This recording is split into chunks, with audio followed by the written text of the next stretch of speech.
हाँ जी बेटा जी, तो कैपिटल गेन को और आगे बढ़ाते हैं। लास्ट टाइम हमने कुछ एग्जम्पशंस कर ली थी और ये बोला था कि जो क्वेश्चन पहले के हो रखे हैं जिनमें एग्जम्पशंस का इफेक्ट नहीं आया वो पूरे करेंगे। तो हमारे पास जी क्वेश्चन नंबर 5 हुआ हुआ। अच्छा सवाल था प्रॉपर्टी की सेल के रिगार्डिंग। इसमें आप मेन मेन सी चीज़ें देख लें।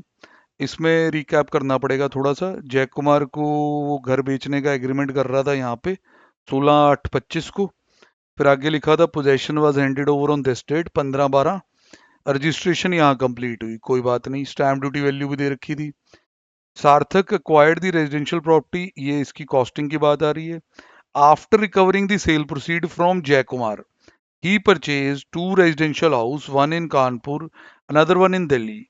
तो यहाँ हम फटाफट इसके कैपिटल गेन तक आपको ले चलते हैं पहले, कि वहां आप चेक कर लो कैपिटल गेन हमारा बढ़िया तरीके से आया हुआ है। लॉन्ग टर्म कैपिटल गेन था बेटा। अब लॉन्ग टर्म कैपिटल गेन इस केस में आया था 1,40,00,000, 2 करोड़ से ज्यादा नहीं था। ठीक है जी। अब आपकी कहानी शुरू होती है एग्जम्पशन की। आप कहते हो कि भाई आपने दो घर खरीद लिए। एक 20 लाख रुपए का खरीदा 24/3/2026 को, और एक खरीदा 35 लाख रुपए का 28/5 को। 2 करोड़ तक की आपका कैपिटल गेन ज्यादा नहीं है। पहले मेक श्योर करो कि इसे 54 मिल सकता है। पहली चीज इंडिविजुअल जो बेचा था वो क्या था, रेजिडेंशियल हाउस। लॉन्ग टर्म था, हाँ जी सर, काफी ज्यादा लॉन्ग टर्म था, बहुत पुराना खरीद रखा था। इस साल से पहले कभी दो घर खरीदने की ऑप्शन तो नहीं एक्साइज की, ऐसा कुछ नहीं लिखा। ये डेट ऑफ ट्रांसफर है जिस दिन आपने पोजेशन दे दिया। यहां से अगर आप देखें डेट ऑफ परचेज आपको आराम से within the time period ही दिखेगी।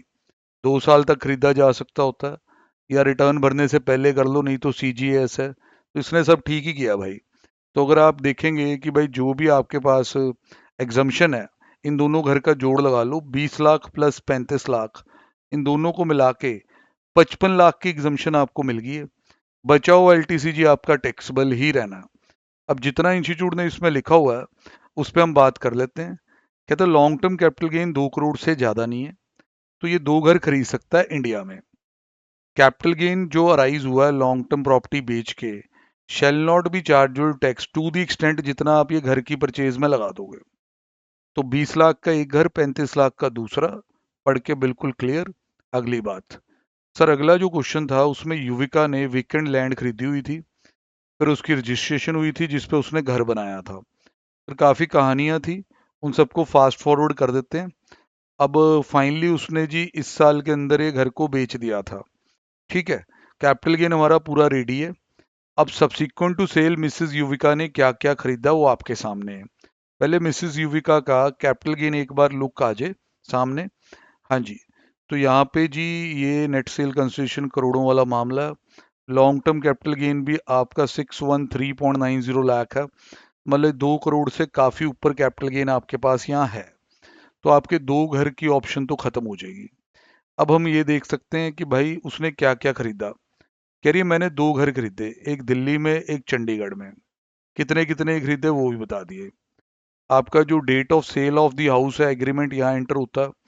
फिर उसके बाद लिखा है G stamp duty on the date of sale deed was registered executed, ये 14/7/25 यहाँ डेट ऑफ सेल है।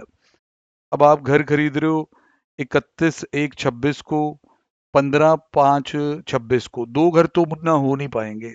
ये तो एक और भी खरीद रही है यूके में, वाह। सर कोई एक अलाउ हो सकता है बट यूके वाला तो बिल्कुल नहीं, इंडिया में खरीदना होता है। तो भाई अब आप देखो विद इन द टाइम रहते जो बड़ा इन्वेस्टमेंट है वो शो कर लो। दो तो अलाउ होने नहीं है। 130 लाख को शो कर लो। ये देखो 130 लाख 54 में आ गया। पूरी कहानी आ गई कि long term capital gain 2 crore से ज्यादा है, तो आपको एक ही घर खरीदना होता है। तो in present case exemption would be available only in respect of one house in India, not in respect of other house in UK. It would be beneficial कि वो दिल्ली वाले घर को क्लेम कर ले। 130 लाख की एग्जम्पशन उसकी हो जाएगी।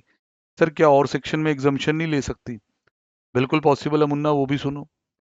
अब इन्होंने एनएचआई के कैपिटल गेन बॉन्ड्स खरीद लिए, अमीर हैं तो खरीद सकते हैं बहुत कुछ। 50 लाख के खरीदे 30/11/25 को, 40 लाख के खरीदे 9/1/26 को। अब आप ध्यान से डेट्स को पढ़ना। यहाँ पे वो घर बिका, इसके 6 महीने के अंदर अंदर आपको खरीदना। पर ये भी याद रखें कि कैपिंग है।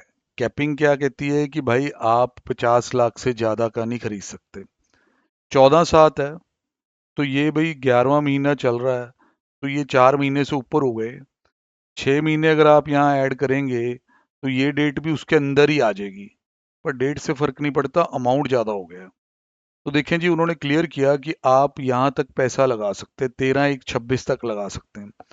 अब आपने एग्जम्पशन जो लेनी है वो 50 लाख की लेनी है, चाहे उसने लगा 90 दिए हैं, क्योंकि उसने with in the period of 6 months 50 + 40 NHI approved है 54 EC में 90 लाख के बॉन्ड खरीद लिए। अब अपने दिमाग को थोड़ा यूज करना कि मैक्सिमम एग्जम्पशन पे कैपिंग है, 50 लाख से ज्यादा की एग्जम्पशन ना दे आना पेपर में, तो ये आपका लॉन्ग टर्म कैपिटल गेन आ जाएगा। ये कहानी थी भाई। अब शिवा वाला क्वेश्चन भी हमने किया हुआ, इसमें हमें याद है कि ये बहुत बार वो घर बेचने की कोशिश करता है, कैंसिल होता रहता है, तो फाइनली हाउस वाज सोल्ड, ये वो सारी बातें हैं। तो मेरा नहीं ख्याल इसमें ये कुछ ऐसा लिख रहा है, बाकी आप चेक कर सकते हैं, कैपिटल गेन कंपटीशन तक की है, एग्जम्पशंस उसमें थी नहीं। ठीक है, तो ये हल्का फुल्का ट्रेलर मैंने आपको दिखाया कि भाई जो एग्जम्पशंस यहाँ पे हमने पढ़ी हैं कुछ यूज हुई, 54 EC आ गया, 54 आ गया, बाकी अभी हम और भी पढ़ेंगे। तो एंड में मेरा ये है कि एक बार मैं आपको सारा रिवाइज करा के 4-5 क्वेश्चन जनरेट करके ना वो करवा दूं जिसमें पॉइंट्स बनते हो अच्छे से। तो आज बेटा special cases of capital gain को थोड़ा शुरू कर लेते हैं, क्योंकि यहाँ तो अब शेयर शेयर ये वो पड़ा है, आईसीए के क्वेश्चन ही बहुत थोड़े हैं, आपको बताइए। तो ये 45-2, 45-5 जो बड़े धमाकेदार केस माने जाते हैं, इनको जरा कर लेते हैं बेटा शुरू। आजो, इनकी भी एक रिवीजन कर लोगे तो सुखी रहोगे। पहुंच गए जी यहाँ पे। 45-2 से बात करते हैं, कन्वर्जन या treatment of capital asset as stock in trade. 45-2 very important and interesting case. Sir जिस तरह हमने बात की थी कि जो ऑर्डिनरी मीनिंग होता है ट्रांसफर का, उसके बियॉन्ड आपको सोचना पड़ेगा यहाँ पे। मतलब कि अगर आप यही सोचोगे कि ट्रांसफर का मतलब ये है कि जी मैंने बेच दी है चीज, मेरे पास पैसे आ गए हैं, तो नहीं बेटा, ऐसा नहीं होता। कई बार आपको कन्वर्जन करने पे भी कैपिटल गेन का पंगा पड़ सकता है।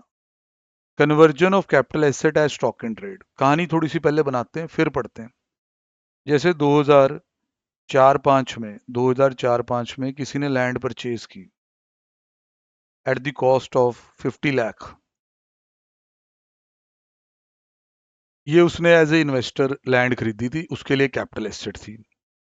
बट 2023-24 आते आते उसने देखा जमीन के रेट बहुत बढ़ गए, करोड़ों की हो गई है जमीन, ते काम धंधा कोई और सूझा नहीं, तो इसी का ही काम धंधा स्टार्ट कर लिया कि लैंड काफी ज्यादा बड़ा प्लॉट है मान लो, तो इसके छोटे प्लॉट्स कट करके बेचना डिसाइड कर लिया। कैपिटल एसेट थी पहले, पर 2023-24 में डिसीजन लिया क्यों ना इसे ही बेचा जाए, बिजनेस किया जाए, रियल एस्टेट डेवलपर बना जाए, कन्वर्जन कर दिया कैपिटल एसेट का स्टॉक इन ट्रेड में। जी आप डेट चाहते हैं तो हम डेट भी लिखते हैं, 17/7/23 को हुई ये घटना। अब उसके बाद 2025-26 आ गया जी, क्योंकि टाइम लगता है ना रियल एस्टेट डेवलपमेंट में भी। 25-26 में जाके आपके प्लॉट स्टॉक इन ट्रेड की तरह बिक गए। स्टॉक इन ट्रेड की तरह आपने 9 करोड़ के बेचे ये प्लॉट, 9 करोड़ के। अब अगर इसमें ऐसे सोचा जाए कि उसने 50 लाख के खरीदे थे, 9 करोड़ के बेचे हैं, तो सारा का सारा पीजीबीपी इनकम ले लेते हैं, क्योंकि एज ए बिजनेसमैन बेचे ना उसने, तो बिजनेस कर रहा प्लॉटिंग का। तो जो इंटेलेक्चुअल ब्रेन है वो कहेगा नहीं, इस बंदे ने इस चीज को काफी देर तक कैपिटल एसेट की तरह भी रखा, कुछ एप्रिसिएशन उस समय में भी आई होगी, और दोनों के रेट ऑफ टैक्स भी लग गए। कैपिटल गेन्स का थोड़ा फ्लैट रेट है, बिजनेस इनकम स्लैब पे भी टैक्स हो जाती है जो आप इंडिविजुअल हैं। तो जो इंटेलेक्चुअल ब्रेन होता है ना, वो ये कहता है कि जब आपका ये capital asset stock in trade में कन्वर्ट हो रहा है, वहां तक की एप्रिसिएशन कोई कैपिटल गेन माना जाए, और आगे का पीजीबीपी संभाल लेगा। इसके लिए फिर बहुत मेहनत करनी पड़ेगी। सबसे पहले लॉ में लिखवाना पड़ेगा कि conversion of capital asset into stock in trade भी ट्रांसफर है, वो हमने ट्रांसफर में पढ़ लिया था। दूसरा, एक स्पेशल सेक्शन बनाना पड़ेगा जिससे इसे कंप्यूट किया जा सके। तो स्पेशल सेक्शन कहेगा कि जिस दिन आप कन्वर्ट कर रहे हो उस दिन की फेयर मार्केट वैल्यू निकलवा लेना। अगर उस दिन की फेयर मार्केट वैल्यू 6 करोड़ है, तो 50 लाख से लेके 6 करोड़ तक का जो सफर है, वहां हम बात कैपिटल गेन की करेंगे। 6 करोड़ से लेके 9 करोड़ तक जब ये चीज बिकती है, वो पीजीबीपी होगा। ये काफी इंटरेस्टिंग है, इसमें पुराने साल हैं, तो इसमें इंडेक्सिंग के पंगे भी पड़ सकते हैं। तो इंडेक्सिंग पे जो ग्रहण लगा वो 23 जुलाई 2024 याद रखना होता। आओ बेटा पढ़ें। यहाँ लिख के आया, person who is the owner of a capital asset may convert the same or treat as a stock in trade of the business carried on by him. मतलब एक बंदा जो पहले कैपिटल एसेट की तरह एसेट को ओन कर रहा था, उसी कैपिटल एसेट को अपने बिजनेस का स्टॉक इन ट्रेड भी बनवा सकता। As per section 45(2) notwithstanding anything contained in the basic section, मतलब उसकी मैं परवाह नहीं मारूंगा, चार्जिंग सेक्शन वैसे वो है। Profit gain arising from above conversion और treatment will be chargeable to income tax as the income of previous year, जब ये स्टॉक इन ट्रेड बिकेगा। मतलब भाई अगर यहाँ पे आप इस तरीके से यहाँ पे 23-24 में कैपिटल गेन कंप्यूट करके रख दें, कंप्यूट यही करना है मेक श्योर, और उस पर टैक्स मांग लें, तो इस पे हम एक कहावत कहते होते हैं, गांव बसानी लुटेरे पहले आ गए। यार वो कहेगा अभी तो मैंने प्लॉट एक भी नहीं बेचा, तो तुम टैक्स मांगने आ गए। टैक्स तब दे देना जब बिकेगा। टैक्स कब लगेगा? जब बिकेगा। अब कन्वर्जन के वक्त एफवीसी क्या होगी, मैं तो तुम्हें बता चुका हूं, fair market value on the date of conversion, पर किताब में से पढ़ो। In order to compute the capital gain, fair market value asset on the date of conversion shall be deem to be the FVC, ये इसकी एफवीसी मानी जाएगी। अब भाई यहाँ उन्होंने हमारे सामने पूरा ज्ञान समेट के रख दिया। वो कह रहे हैं जी कैपिटल गेन कंप्यूट करने के लिए आप FMV on the date of conversion उठा लेना, इसमें से कॉस्ट या इंडेक्स कॉस्ट का डिडक्शन ले लेना, what ever is the case.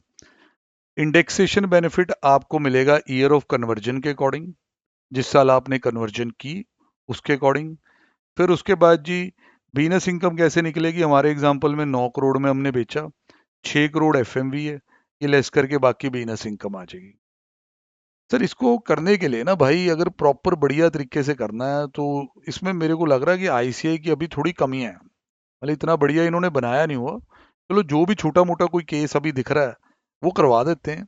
एक चीज आप ये लिख लें, the year of transfer will be the year of conversion.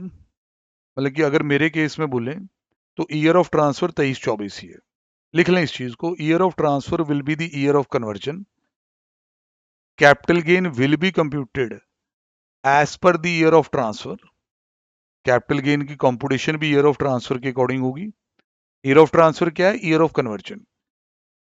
But tax will be levied, but the tax will be levied in the year in which the asset is sold, in which the stock and trade is sold।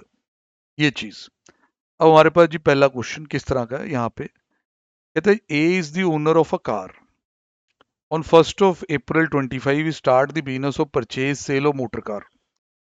गाड़ी थी आपके पास, उस गाड़ी से ही आपने business start कर लिया गाड़ियां खरीदने बेचने का। सर गाड़ी कैपिटल एसेट नहीं होती, घर की गाड़ी is a personal effect. He treat the above car as a part of stock and trade, he sell the same on this date, gets a profit of 1 lakh.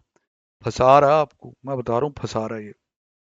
कहता जी बताओ कैपिटल गेन का क्या होगा। कहता देखो कार ये पर्सनल एसेट है, तो यहाँ कन्वर्जन ऑफ कैपिटल एसेट हुआ ही नहीं है, तो 45(2) कैसे लग जाएगा। कन्वर्जन और treatment of same as stock in trade of his business will not be trapped by 45(2), इसलिए किसी प्रकार का कैपिटल गेन टैक्स नहीं लगेगा। अगली story, x convert his capital asset, जो उसने इस दिन खरीदा था 60,000 रुपए में, इसका उसने स्टॉक इन ट्रेड में कन्वर्जन कर दिया यहाँ 10 मार्च 25 को। इंपॉर्टेंट ऐतिहासिक डेट, फेयर मार्केट वैल्यू उस दिन की इतनी है, सब्सिक्वेंटली स्टॉक इन ट्रेड को आपके ईयर में आके बेच दिया, आपके ईयर में आके बेच दिया। अब मैं थोड़ा सा, मेरे को लग रहा है भाई जिस तरह मेरी नेचर है मैं ऐसे निकल नहीं पाऊंगा इसमें से, मैं आपको वो कुछ कहानियां इंडेक्सिंग की क्या लिखी थी क्या होगा थोड़ा सा रिकॉल करा दूं, क्योंकि कल जो हम क्वेश्चन करेंगे इसी पॉइंट पे जी चर्चा अभी चलेगी थोड़ी, उसमें हम आपको इसमें इंडेक्सिंग वाला केस भी दिखाएंगे। तो अब जैसे कि भाई यहाँ पे आपको ना इंडेक्सिंग का थोड़ा सा मिलेगा कहानी, कॉस्ट ऑफ एक्विजिशन ये सब दिया हुआ है। इसमें नीचे नीचे नीचे यहाँ पे देन इंडेक्सिंग के बारे में लिख ले नालायक कुछ भी। यार डिटेल में लिखेगा क्या? हम्म। चलो जी चलो, कोई बात नहीं। ये देखें, देखो ये डेट बड़ी इंपॉर्टेंट है। अगर 23 जुलाई 2024 से पहले की बात करें, उसमें ना लॉन्ग टर्म कैपिटल गेन में इंडेक्सिंग मिल जाती थी। समझ रहे हैं कि नहीं? तो अब उसके बाद ना वो इंडेक्सिंग वाली ऑप्शन इन्होंने खत्म कर दी है। पर मैं अभी भी चाहता था कि थोड़ा मैं आपको बेटर परोस पाता इस पॉइंट को। 1 मिनट थोड़ा सा बेयर कर लेंगे। यहाँ आ गए। देखो जी, यहाँ पे भी इन्होंने बताया हुआ है कि अगर land and building being a long term capital asset जो इससे पहले खरीदा है, तो वहाँ एक कहानी है। बस 23 जुलाई 2024 फोकस में रखना। वहाँ पे जी आपका ना जो कहानी है इंडेक्सिंग वाली, वो चलती होती थी। अभी क्या हो गया है कि भाई जैसे लैंड एंड बिल्डिंग आपने खरीदी हो उससे पहले और करंट ईयर में आके बेच रहे हैं, तो हम तो इंडेक्सिंग नहीं करवाते। बट अब प्रॉब्लम क्या है, जो आप इस वक्त केस टैकल कर रहे हो सर, उसमें जैसे मेरे वाला केस है, ये ईयर ऑफ कन्वर्जन है। इसके अकॉर्डिंग कैपिटल गेन कंप्यूट होना है, तो इस वक्त इंडेक्सिंग होती थी भाई। इस वक्त इंडेक्सिंग होती थी। अब तुम अपने केस में देखो, जो आईसीआई का केस है, यहाँ यहाँ इसने बड़ी चालाकी से बनाया है इसको। कन्वर्जन यहाँ करवाई है। 23 जुलाई 2024 से काफी आगे है, बिफोर नहीं है। तो इस समय में इंडेक्सिंग खत्म हो गई थी। अब अगर इंडेक्सिंग खत्म हो गई थी, तो यहाँ कैपिटल गेन निकालना बहुत ही आसान है। फेयर मार्केट वैल्यू आप देखो 550, इसको फुल वैल्यू कंसिडरेशन मान लो। ये आपके 60,000 रुपये में आया था 2006 में। तो ये आपका लॉन्ग टर्म कैपिटल गेन तैयार है 490। अब आप बीनस इनकम की बात करते हैं। सर 25-26 में बीनस इनकम आ जाएगी। 6 लाख में से 5.5 माइनस कर देना, actual sale value minus FMV. दोनों टैक्स तभी होंगे जब ये स्टॉक एंड ट्रेड की तरह बिका है। मतलब टैक्सेबिलिटी का ईयर क्या होगा? 25-26। अब सुने इसे। ये कहता है जी कैपिटल एसेट यहाँ कन्वर्ट हो गया स्टॉक एंड ट्रेड में during the previous year 24-25 relevant assessment year. ये यही ट्रांसफर माना जाएगा। ट्रांसफर यही माना जाएगा। पर जो प्रॉफिट गेन अराइज होगा इस कन्वर्जन से, उसमें टैक्स अगले साल लगेगा कि स्टॉक एंड ट्रेड को आपने बेचा आके। ठीक है, आ गया पॉइंट समझ में? टैक्सेबिलिटी पोस्टपोन हो जाएगी, कंपुटेशन बैक ईयर में होगी। For this purpose fair market value conversion date को हम एफवीसी मानेंगे। Capital gain would be computed by reducing this. तो कैपिटल गेन जेड़ा है वो हमने कंप्यूट करके दिखा दिया। ये तो भाई साहब बिजनेस इनकम में ही जा रहे हैं। बिजनेस इनकम आ गई है। कह रहे हैं जी टैक्स दोनों पे यहाँ लगेगा। पर मुन्ना वो लेवल की बात नहीं बनी जितनी बननी चाहिए थी। आप समझ रहे होंगे। तो इस पे एक्सक्लूसिव जो क्वेश्चन है कल अपन करेंगे, कि हाँ भाई जिसमें आपको पुरानी इंडेक्सिंग का भी थोड़ा दिखाया जा सके कि कैसे इंडेक्सिंग होती थी और बेटर हो सके। हाँ, अभी के लिए अगर रिवीजन करनी है तो दोबारा इस चार्ट को देखते हैं। सर देखो, जब भी conversion of capital asset into stock and trade होगा, तो आपको दो चीजें निकालनी पड़ेंगी। एक होगा कैपिटल गेन, दूसरा होगा बिजनेस इनकम। कैपिटल गेन के लिए जो एफवीसी होगी वो होगी फेयर मार्केट वैल्यू। बाकी depending upon the year, date, कब आपने कन्वर्ट किया, इंडेक्सिंग हो भी सकती है और नहीं भी। ठीक। फिर उसके बाद जी इंडेक्सेशन का बेनिफिट ईयर ऑफ कन्वर्जन के अकॉर्डिंग ही मिलेगा, ये हम कल सीखेंगे। फिर फाइनली जब वो चीज़ बेची जाएगी बिजनेस एसेट की तरह, जब वो चीज़ बिकेगी, तो उससे बिजनेस इनकम ऐसे आएगी, सेल वैल्यू माइनस एफएमवी। ये कैपिटल गेन कंप्यूट करके रख लिया जाएगा। टैक्स तभी देना है जिस साल वो स्टॉक एंड ट्रेड बिकेगा। तो बड़े अच्छे क्वेश्चन भी हैं जी पीछे जो इस पे होने वाले हैं। तो इसकी आप थोड़ी सी रिवीजन रखें। एक क्वेश्चन विद इंडेक्सिंग यहाँ करवाना जरूरी है, डेट्स वगैरह लिख के। फिर वो क्वेश्चन करेंगे। डन है जी।